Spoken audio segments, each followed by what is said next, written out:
Hi viewers, welcome to our channel. ప్రస్తుతం మనతో పాటు ఇమ్మంది రామారావు గారు సీనియర్ జర్నలిస్ట్ ఉన్నారు. వారితో ఒకసారి మాట్లాడదాం. సార్ నమస్కారం. సార్ నమస్తే బాబు.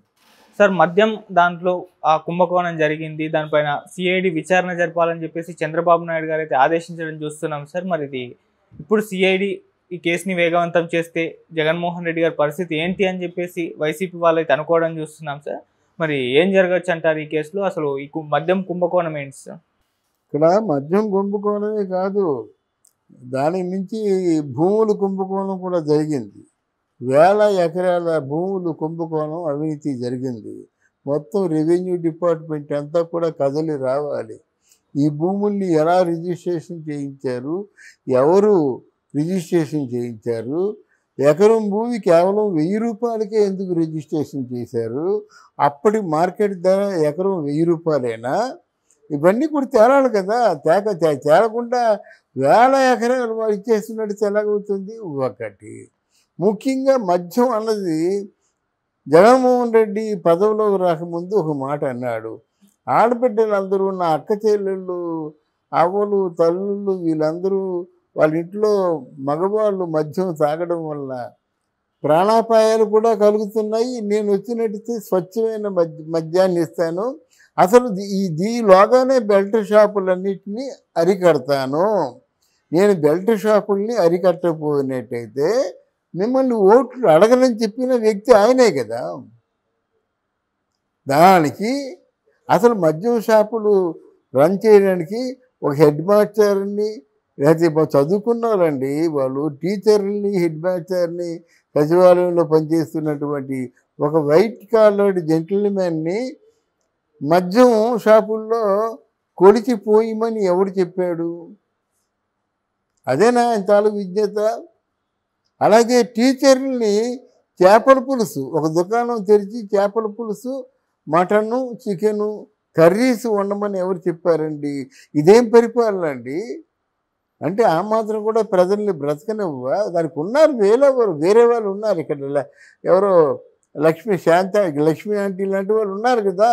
దాన్ని గవర్నమెంట్ ఎందుకు అమ్మడం? ఒక చాలు తయారు చేయాలంటే కొన్ని వేలు అవుతాయి. ఆ వర్కర్ని పెట్టుకో అంటే టీచర్స్ వాళ్ళకి జీతాలు 40,000 50,000. ఇటువంటి పరిస్థితుల్లో నువ్వు ఇది పెట్టవలసిన అవసరం ఉందా అని కించిత్ మాత్రమేనా ఆలోచించావా? 2 సరే, ఇక్కడ మద్యం అమ్మకాలు ఎట్టి పరిస్థితుల్లో ఆన్లైన్ ద్వారా అమ్మకాలు సాగించాలి.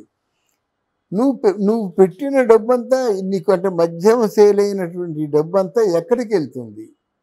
క్యాష్తో సాయంత్రం అయ్యేసరికి ఎన్నో లక్షలు కూడుతుందండి. మద్యం అంటే తక్కువ కాదు. ఈ మద్యం తాలూకు సొమ్మంతా ఎవరి అకౌంట్లోకి వెళ్తుంది? దాన్ని మళ్ళీ ఎలా ఉపయోగిస్తున్నారు? ఆ మార్జిన్ మనీ ఉంది కదా. ఇంత మద్యంలో వచ్చినటువంటి సంపాదనలోంచి ఆ మార్జిన్ మనీ, ప్రాఫిట్ మనీ, తయారీకి ఎంత అవుతుంది, కానీ ఆ తయారీకి అయ్యే ఖర్చు పోగా మిగిలింది ప్రాఫిటే కదా. ఈ ప్రాఫిట్ ఎక్కడికి వెళ్తుంది? ఒకవేళ నీ మద్యం అమ్మకాల్లో నీ మాటే నిజం అనుకుందాం, మరి దాని మీద 40,000 కోట్ల రూపాయలు అప్పు చేయమని ఎవరు చెప్పాడు? ఇక్కడ జగన్మోహన్ రెడ్డి తెలివిగా ఏం చేశారంటే, కేంద్ర ప్రభుత్వం నుంచి తీసుకున్న అప్పు తక్కువ చూపించాడు. వివిధ రకాలుగా మద్యం మీద కానీ, ఇంకేదో ప్రభుత్వ భూముల మీద కానీ, లేకపోతే ప్రభుత్వ భవనాల మీద కానీ ఈ అప్పులు చూసుకుంటే మొత్తం అంతా కలిసి 12 లక్షల రూపాయలు దరిదాపు అవుతాయన్నమాట అప్రాక్సిమేట్గా. ఈ అప్పుకి బాధ్యులు ఎవరు? రాబోయే ముఖ్యమంత్రి.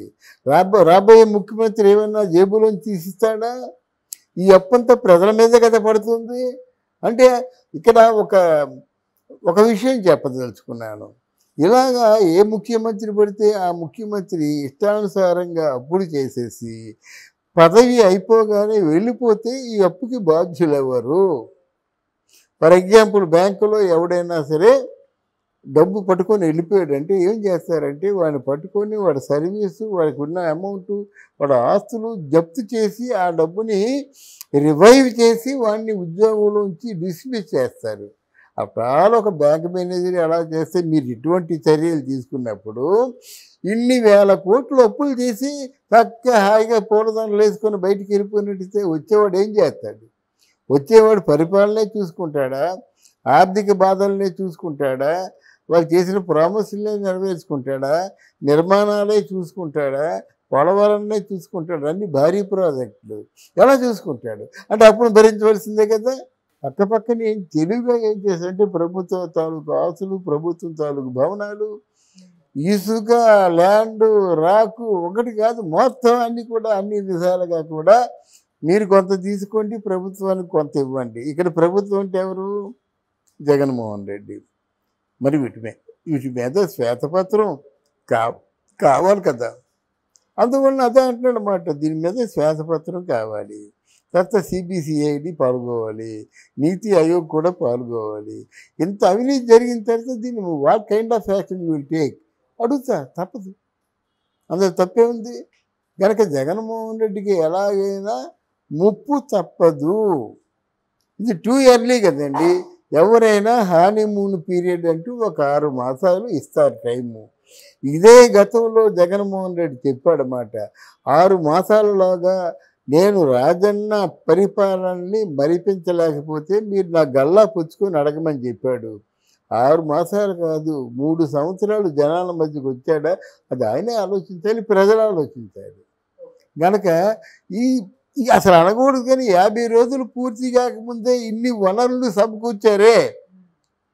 పోనీ ఎవరో ఇంకా వైసీపీ అన్నట్టు ఇవి వస్తాయో చస్తాయో అనుకుందా కాసేపు, అది వాళ్ళ బాధ్యత కదా. ఇన్ని మాటలు చెప్పి పరిపాలనలోకి వచ్చారు కదా. జగన్మోహన్ రెడ్డి లాగా అడిగే వాళ్ళందరినీ కేసులు పెట్టి హింసించరు కదా వాళ్ళు. డెఫినెట్గా మా చంద్రబాబు నాయుడు ఏదైనా మాట్లాడినట్టయితే ఆ మాట చచ్చిపోతాడన్నమాట. మానసికంగా పోట్లాడలేడు, అకారణంగా అరెస్ట్ చేయించలేడు, ఎటువంటి దౌర్జన్య కాండ ఆయన దగ్గర ఉండదు. ఓకే సార్, ఇప్పుడు టీడీపీ హయాంలో అంటే వీళ్ళు ఏం చేశారు, వైసీపీ వాళ్ళ ప్రభుత్వం ఉన్నప్పుడు అని చెప్పేసి స్కామ్లన్నీ బయట పెట్టడానికి చూస్తున్నాం. వైసీపీ గవర్నమెంట్ ఉన్నప్పుడు టీడీపీ ఏం స్కాములు చేసిందో అవి బయట పెట్టడం చూసాం. అంటే ఇప్పుడు సాధారణ ప్రజలు ఏమనుకుంటున్నారంటే ఏ పార్టీ అధికారంలోకి వచ్చిన స్కాములు మాత్రం కన్ఫామ్గా చేస్తారా అన్నట్టుగా వాళ్ళ క్వశ్చన్ చేసుకోవడం చూస్తున్నాం సార్. మరి దీని విధంగా చూస్తాం. చాలా మంచి ప్రశ్న అండి. ఇప్పుడు మనం నోటితో మాట్లాడడం కాకుండా ఇప్పుడు వాళ్ళకి కావాల్సింది ఆధారాలండి. ఇప్పుడు ఉన్న 40 రోజుల్లో 36 మందిని హత్య చేశారు అన్నారు. ఒక హత్య జరిగింది, అది కూడా వైసీపీ పార్టీ వాళ్ళే చంపారు. దానికి ఎప్పుడో వినాయక చవితి పండుగల్లో ఈ ఇద్దరు జిలానీని రషీదు అనే వాళ్ళిద్దరూ ఎప్పుడో గతంలో వినాయక చవితి ఫంక్షన్లో ఒక లాడ్జీలోనూ ఎక్కడో సమ్వేర్ ప్లేస్ కరెక్ట్గా చెప్పలేను కానీ బీరు బొట్టలతో కొట్టుకున్నారు, గాయాల పాలైపోయారు, అప్పుడే కేసులు పాలయ్యాయి. అది అలా రగులుతూనే ఉంది. ఇప్పుడు రషీదు చచ్చిపోతాడా లేదా జిలానీ చచ్చిపోతాడా అనే అనుమానం వాళ్ళ కులస్తులే చెప్పుకుంటున్నారు అన్నమాట. అయితే రషీద్కి అవకాశం లేకపోయింది, జిలానీకి అవకాశం ఉంది. కత్తులతో నరుక్కున్నారు, చంపినంత వరకు చచ్చిపోయినంత వరకు నరికారన్నమాట. కానీ వీళ్ళు ప్రచారం చేస్తున్నట్టుగా టీడీపీ వాళ్ళు మాత్రం చేయలేదు, వైసీపీ వాళ్ళు చేశారు. ఈ మాత్రానికే ఆంధ్రదేశం పూర్తిగా విధ్వంసకాండ, రావణకాండ, ఆంధ్రదేశం తగలబడిపోతుంది ఇన్ని మాటలతో జంతర్ మంతర్ దగ్గర నువ్వు ధర్నా చేస్తావా? ఇది రాజకీయ వ్యూహమేనా? నీ ఉద్దేశం ఏమిటి? వాళ్ళ పరిపాలన చేత కాదు, నా పరిపాలన చేతవచ్చు. వీళ్ళు ఇంత మంచి చేశాను, వాళ్ళు ఇంత చెడ్డ చేశారంటే స్టూపిడ్ అయిపోతారు అన్నమాట. స్టూపిడిటీ అది. నేను ఏదైనా నింద వేసినట్టు దానికి ఒక సోర్స్ కావాలి కదా, నిరూపించాలి కదా. ఊరికే నా నోరుందని నింద వేస్తే వాళ్ళు రేపు పొద్దున్న దాన్ని కవర్ చేసుకోవడం కష్టం అవుతుంది. సిబిసిఐడి, అవినీతి, నీతి ఆయోగ్ ఇట్లాంటి ఇంటెలిజెన్స్ వీళ్ళు అంత తొందరగా ఒకవేళ ఇష్టం లేకపోతే, ఒకవేళ ఆ కేసుల మీద ప్రధానమైన వ్యక్తులతో సంబంధాలు ఉంటే సైలెంట్గా ఉంటారు. అంతే, కేసు మాత్రం క్యాన్సిల్ చేయరు, అది తెలుసుకోవాలి.